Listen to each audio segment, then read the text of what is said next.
Well, g'day, Max here again, welcome back to the shop. So this week we'll finish screw cutting the arbor for our lapping tool, the 32 TPI 1-inch OD thread. Then we'll move on to the nut. So we have some radial features to machine on the outside first, so we'll do that in the indexing head. And then we'll move on back to the lathe and bore and screw cut the nut. Now, remember a couple of episodes ago we were playing with our tool post grinder. So we did manage to procure some grinding wheels, one's for mild steel and one's for harder materials. And we also had a win with the drive belt. So this is one I had to get made up. It's the proper thing. Suits the pulley diameters and the revs of the grinder. It's made out of some type of synthetic material. So that should be a good one. Okay, so let's move on with our shaft and then across to the mill.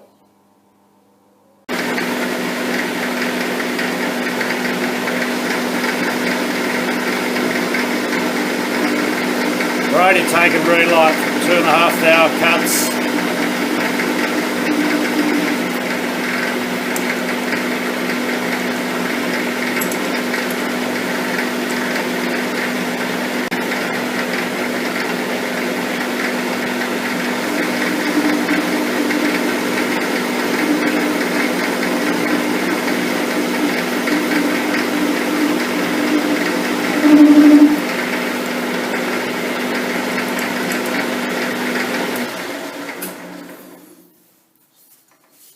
We'll just slow the lathe down a tad. Starting to get, you can just hear it start to chatter a little bit.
What I could have done too with this chatter, I might do it.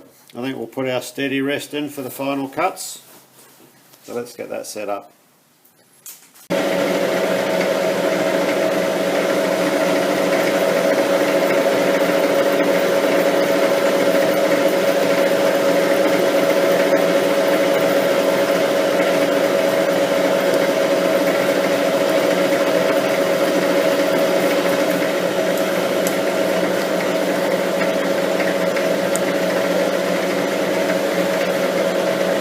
That's improved things dramatically.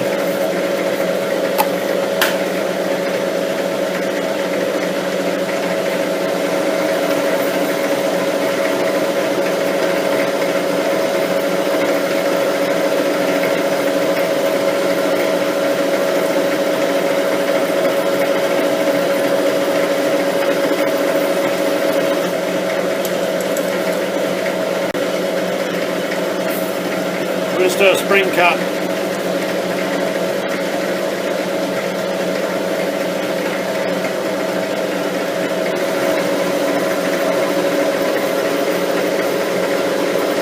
Or two.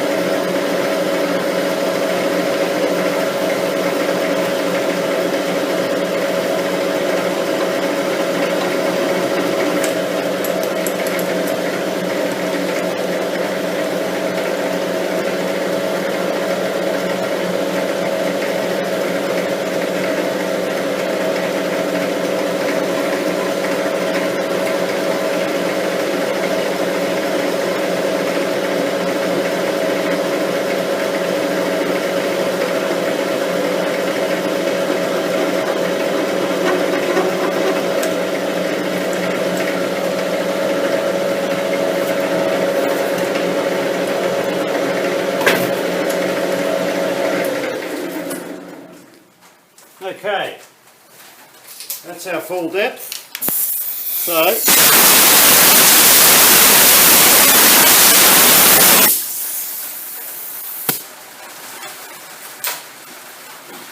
we'll go back to our 0 position and we will just take another skim off the outside to get the fur off. Bump the speed up.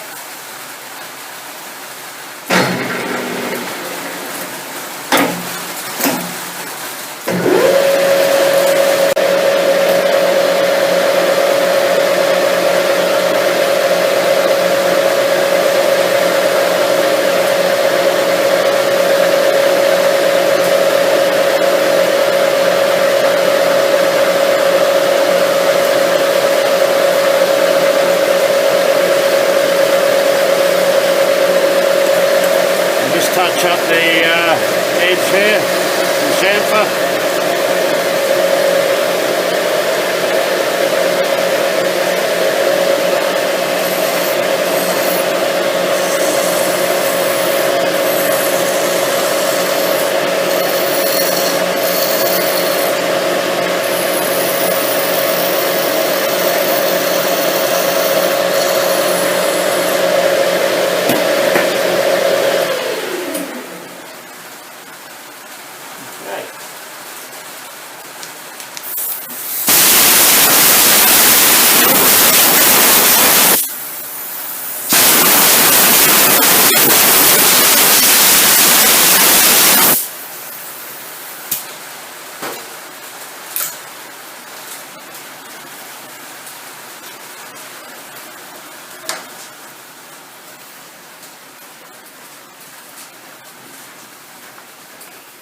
Back our steady off.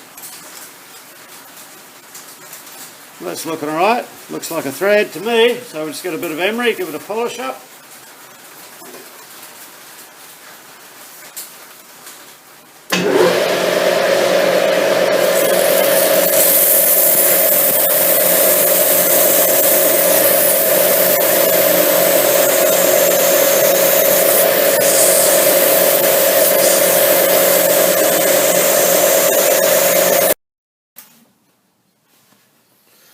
Okay, now we need to work out how far we have to offset the centre in our tailstock to turn this taper. So we use this formula here, taper per foot divided by 12. Now when you divide taper per foot by 12, it gives you taper per inch times your overall length of the part divided by 2 will give you your tailstock offset. So our taper per foot that we want 1/16 of an inch per foot. So that's 0.0625. So we divide that by 12. That gives us 0.0052. Okay, multiplied by our overall length. Now, this is where you can get caught out. We don't actually use the overall length of the part. We use the length from the point of your tailstock centre. So your tailstock centre is here, which becomes this length here. So our part, the overall length is 16.5 inches. Now, because our tailstock centre and headstock centre, the very pointy bit, it's recessed in 1/4 of an inch. So we deduct that off the total length, brings us back to 16 inches from 16.5 inches. All your taper calculations, they're all based, when they say total length of the part, you have to take into account the depth of your centre. So that gets deducted. So, okay, so that's how we got that. So we have our 0.052 times 16 divided by 2 is our offset. So that multiplied by 16 is 0.832 divided by 2 equals 0.0416. That's our offset for the tailstock. So we shift our tailstock over 41.5 thou, and that will turn us our 1/16 per foot taper. So we'll bring you around to the tailstock and we'll run through the offset procedure. Okay, to offset our tailstock for the taper, we've got to offset it 41.5 thou towards me. So we've just got our indicator set up on the tailstock quill. So we have to slide the top of the tailstock on its base. So what I normally do, I just have very light tension on the locking lever. Now at the rear of the tailstock on both sides on this lathe, there's 2 grub screws just to lock the tailstock in position. Okay, so there's a adjusting screw at the rear. So we back that one out several turns, and we tighten up the other one to get our 41.5 thou. So it's just a matter of juggling the 2 screws.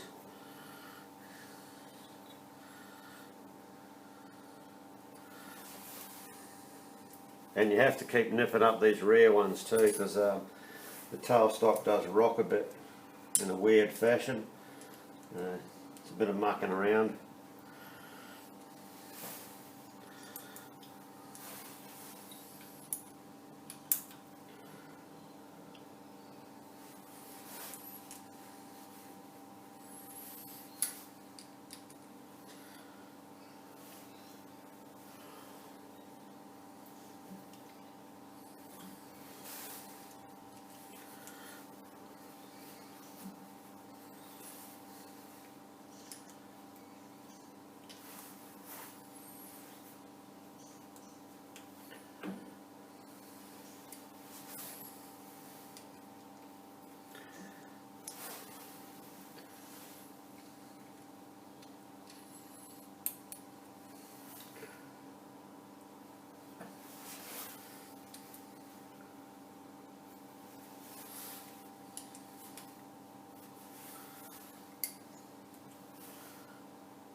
So that's on 41.5 there now. I'm just gently going around, snugging them all up evenly, keep the indicator in the same position.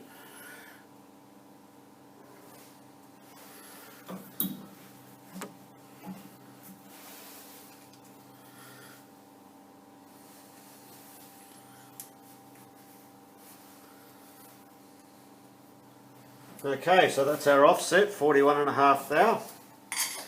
So we'll put our piece back in and continue with our taper.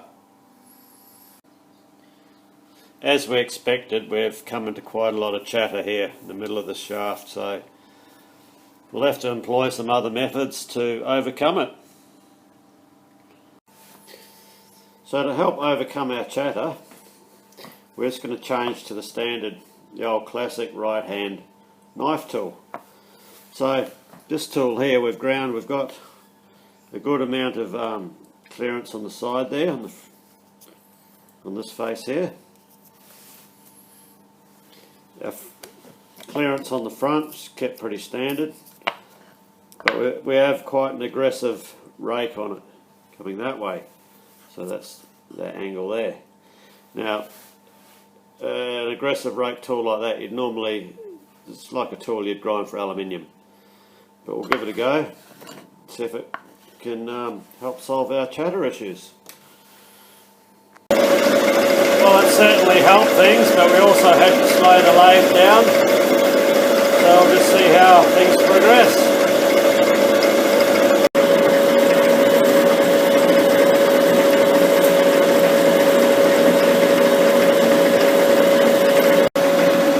The reason why our finish isn't up to par is because we have virtually next to no nose radius on the tool to help eliminate the chatter.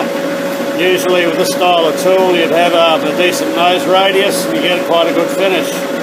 It's all due to the length of the part, the diameter, and turning between centres is normally a recipe for chatter if it's a slender part. Just doing our last cut now with the shear tool. Everything's going okay, we've got the vibration under control. It's giving quite a good finish, but we had to drop our revs down to 160 RPM.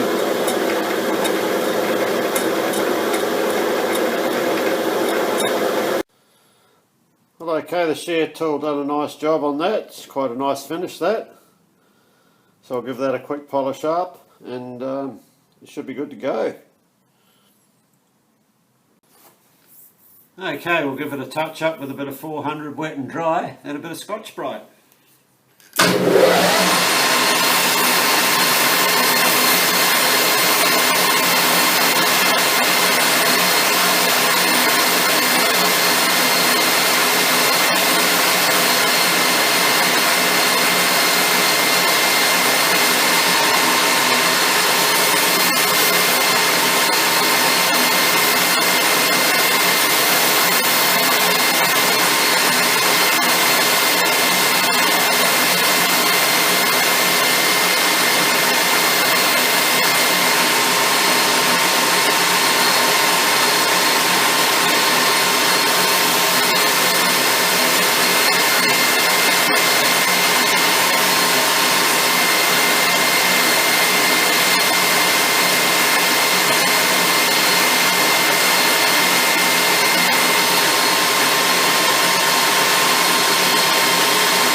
That's beautiful. That's really good. Come up well for a bit of gnarly old bar.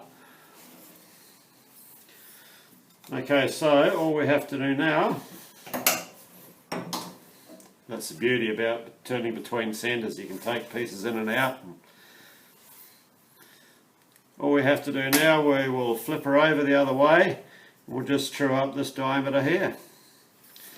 Then we'll make the new nut.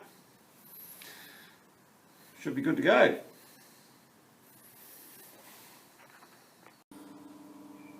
Well, okay, this is my indexing head.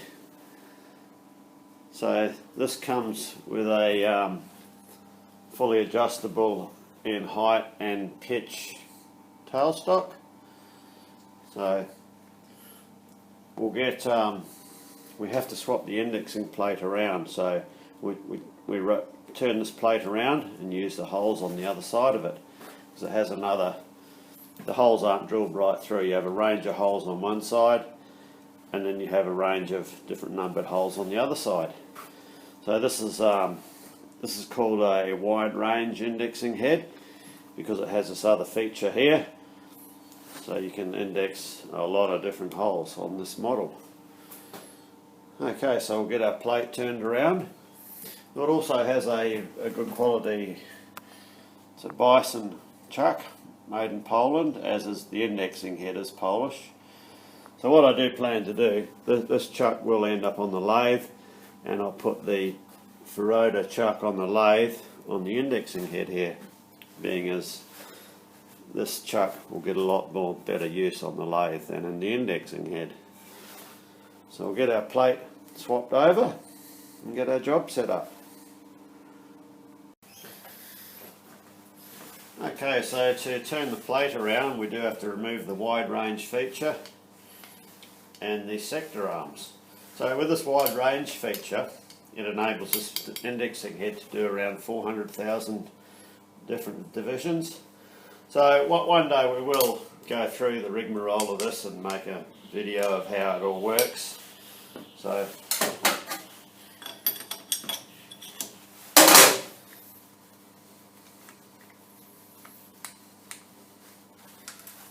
just this nut and washer come off, then this comes off as an assembly.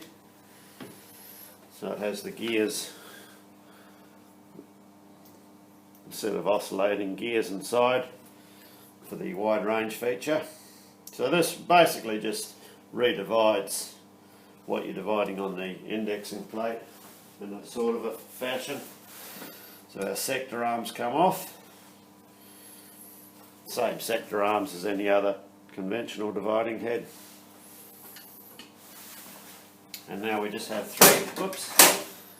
three screws to hold the plate on. We have three because one's missing, one's been lost.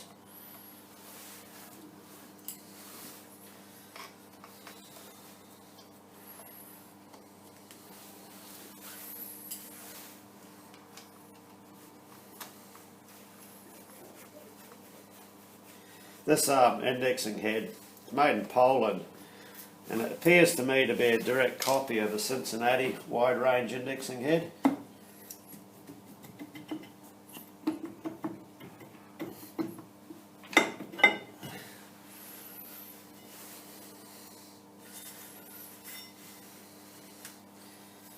It has a dowel pin. We'll just tap that through. Okay. Make sure our faces are clean.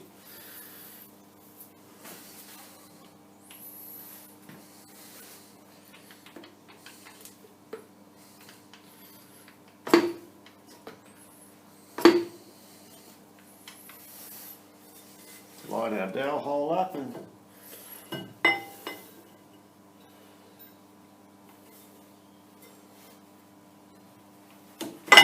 whoops.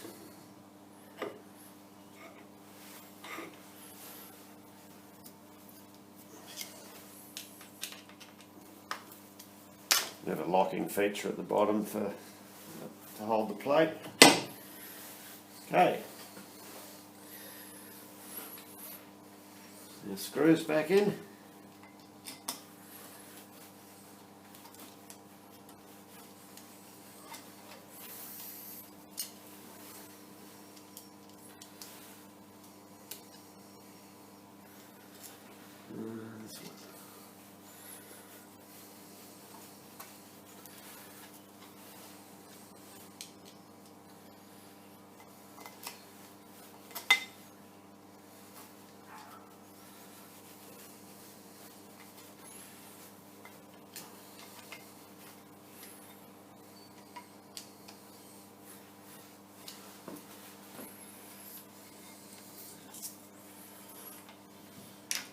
Re-engage our lock. This lock's quite a handy feature to have, because it allows you to do a bit, if you're setting up a pre-existing job, it does allow you a slight movement of the indexing plate.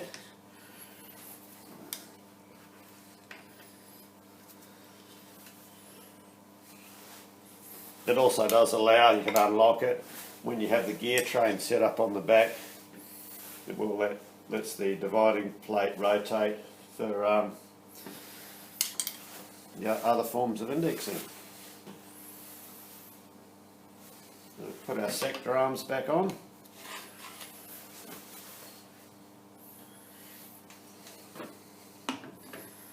Other forms of indexing would be like indirect indexing with the gear train. Still, that's subject of another video,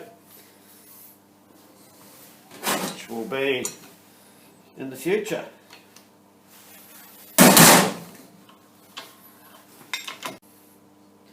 Okay, so now we have our 49 hole circle on our plate. We can get our part in and go ahead with our indexing. Okay, let's get our sector arms set up to index our holes in the 49 hole circle plate. So we need 42 holes in the 49 plate because we're going to be cutting 14 divisions.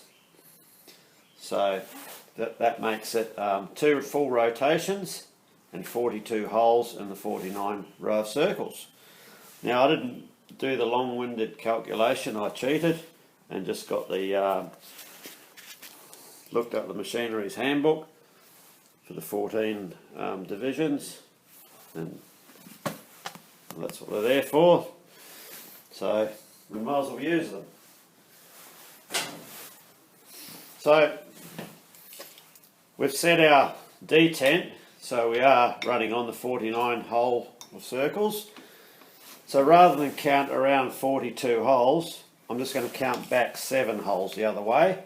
So I just go 1, 2, 3, 4, 5, 6, 7. And we'll move our sector arms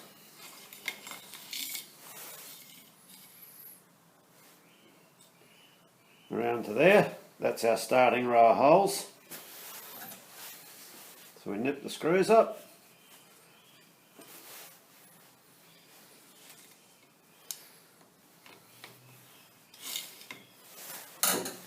Come back to our starting point, making sure we take any backlash out. Okay, so our first index would be 2 full revolutions and 42 holes. Once we've gone past it, see how we went past it then? So we have to go back, take the backlash out, come back round again. Then we move our sector arms around for the next division that we do. It's always important to get into the sequence, the habit of moving your selector arms around, ready for your next series of divisions as soon as you've finished your last division. So let's swing the camera around. We've got a small ball mill end mill set up there, so we'll take some trial cuts and see how we're looking.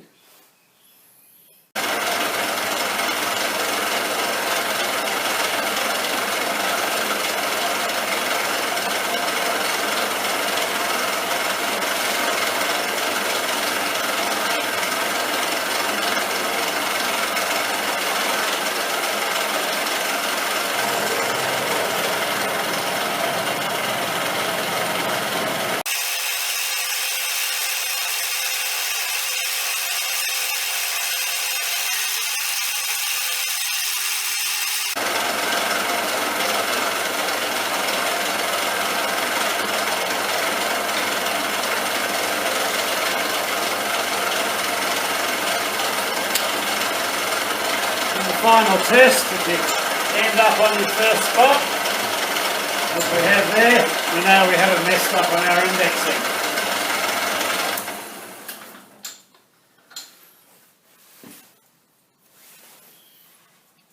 So I think that'll be alright, that'll make a good knob to grip on. So I think now we'll get it in the lathe and do the internal features. Yes, I know that came out rather well. All our indexing's in the right spot. So as we just said, we'll continue on with the internal features.